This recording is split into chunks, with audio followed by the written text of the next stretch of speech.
selling at the moment is a good idea. Buying is very specific. Only if you want an enthusiastic car, you should actually buy now.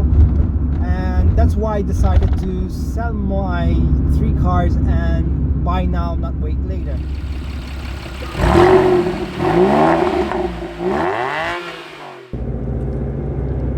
Hi, welcome back to CarsAddiction.com. If you're new to the channel, I'm Ryan and we share car-related content every Wednesday and Sunday. Wednesday is a short snippet of any car encounter I come across, and Sunday is a full-fledged video of a project I'm doing, one of my cars, or anything else car-related. Now, as you can see from the thumbnail, I'm going to be talking about whether or not if I should be selling my Datsun 260Z. I've owned the car since 2014 and I'm on the sort of edge of selling it or not. But before I actually tell you what was my outcome, I'd like to explain, give you some context and explain exactly what made me come to the conclusion. Now, currently there's 2 parts of it: what the market is currently doing and what my position is currently privately. So let's go through that right now. So at the moment, used cars are actually selling more than they actually should. So prices of used cars actually have gone up. They're not depreciating as they usually do. Mainly because there's a shortage of new cars. Basically what happened is there's a shortage of electric chips somewhere in Taiwan, I think, and that's sort of reducing the amount of new cars coming out. So people don't want to wait for a new car, they just go ahead and buy a used car. So obviously there's demand and supply. So more people want to buy cars, so obviously the demand for used cars went up. Another thing is the government has sort of injected the economy with extra money. People who were on lockdown were sort of given incentives to sort of spend money back into the economy, and they used the money to buy cars. Another thing, what happened is during the lockdown, I think the second quarter of last year, 2020, there was a huge dip in stocks, and that sort of created a buy frenzy for brokers, basically. So they bought on the very low, and they knew that the stocks will go back up where they were, and they actually made double their money. Same for cryptocurrency. Last year and even this year, it's been a bit crazy. Bitcoin hitting around $40,000, I think even more.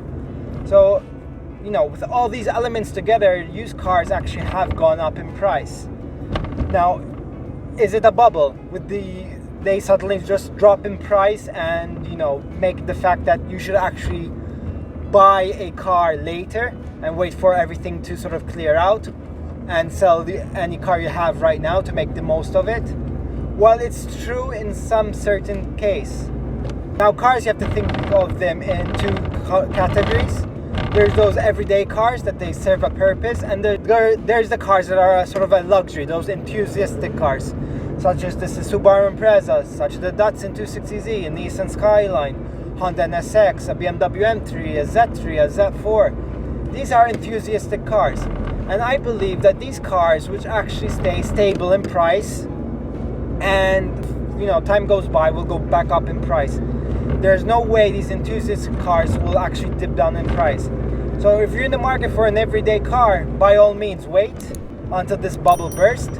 But if you're in the sort of market for an enthusiastic car, go ahead and buy it now, because prices are not going to go down anytime soon.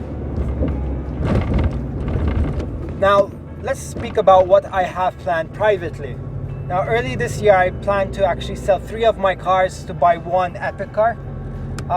Basically, the exercise was to downsize the cars I have in my collection. I don't have the time, the budget, or even the space to accommodate all the cars I had. The Toyota Hilux, which I only had for 5 months, I had to sort of store outside the garage or off space. That means extra cost to that. And it was turning into a project. I couldn't resist myself buying parts for it, refurbishing something and all that. And the costs were going up quite considerably. And that meant sort of having less time for the Datsun 260Z and less actually budget for the Datsun 260Z. So unfortunately I had to put a stop to that. That truck was actually comfortable. Maybe in the future I'll go back in it if time, space and budget sort of all align together. But for now I had to sell it. Surprisingly, I did make money off that truck and only sold within 1 day. So I'm really happy about that transaction. The second car I decided to sort of sell was the Abarth 595. So the Abarth 595 basically was the newest car in my fleet. It was a 2017. Had it for 2 years, and within those 2 years I only did about 800 miles. So I wasn't using it that much since it was a new car. Although enthusiastic car, it was still depreciating. So I said, might as well sell it and then maybe buy it later in the future or something like that. But I sold it and I actually broke even on that. So I didn't lose any money or make money. I just enjoyed it for 2 years free of charge, which was fantastic. Third car, and the most difficult car to sort of decide if I should sell or not, was the Toyota Celica. I've been on lookout for this kind of Toyota Celica for over 10 years, and I was been finding rust buckets, cars and parts, cars with no engines. It was a nightmare, but I finally found one and it was perfect. I actually did more mileage in that than I did in the Abarth, and it was a time capsule. It needed nothing. It was in perfect condition for 48 years. If you haven't seen my Toyota Celica, I'll provide a link in the above somewhere over here so you can have a look at it. Now, why I decided to sell my Toyota Celica is because life. We only live once, and there's so many cars that we can experience. It is not that smart enough to sort of tie yourself down to one specific car. So if you're limited with space, budget, and time, unfortunately, you'll have to sort of enjoy the car. I enjoyed it for 3 years. Did number of mileage. I've done some videos, photos, and whatnot. I think I enjoyed the car, so I said, might as well sell it on to the next custodian who will take care of it.